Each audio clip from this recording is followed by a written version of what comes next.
Mantan calon wakil presiden nomor urut 3 Mahfud MD menyinggung soal instruksi Presiden RI Prabowo Subianto saat menanggapi pemeriksaan Menteri Koperasi Budi Ari buntut kasus dugaan korupsi dan penyalahgunaan wewenang pemblokiran situs judi online atau judol di Kementerian Komunikasi dan Digital atau Komdigi. Mahfud mengatakan bahwa pemeriksaan yang dilakukan oleh Barreskrim Polri terhadap Budi Ari itu menjadi bagian proses hukum yang teliti. Menurutnya, pemeriksaan tersebut tidak terlambat mengingat pengumpulan instrumen dan sebagainya untuk pemeriksaan tersebut membutuhkan proses. Ia mengatakan hal itu sebagai bagian dari sikap Presiden Prabowo agar siapapun yang diduga terlibat agar diperiksa.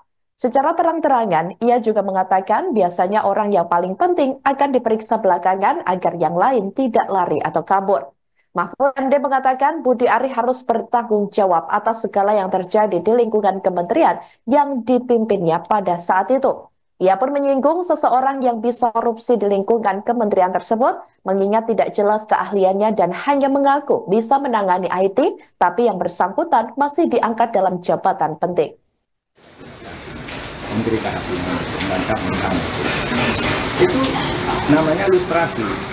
Tapi kalau enggak, tiru Afrika. Pardon, lustration versus pardon. Kalau apa itu sudah diputuskan, tapi sesudah itu berjalan dengan baik. Nah kita di Indonesia pada waktu itu nggak berani.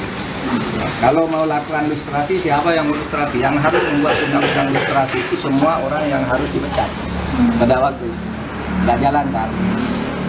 Atau itu pemaafan juga takut kepada gerakan reformasi saat itu. Kenapa kok mau memaafkan kita reformasi itu untuk menindak para koruptor?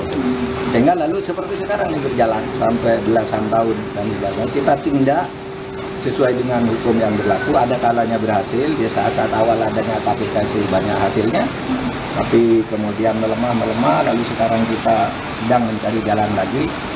Sementara menurut saya ya tindakan tegas.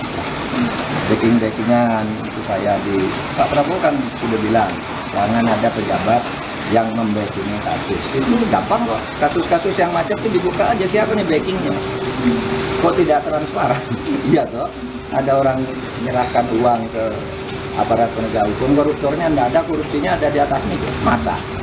Gitu kan? Nah seperti itu. Karena ada backing kan.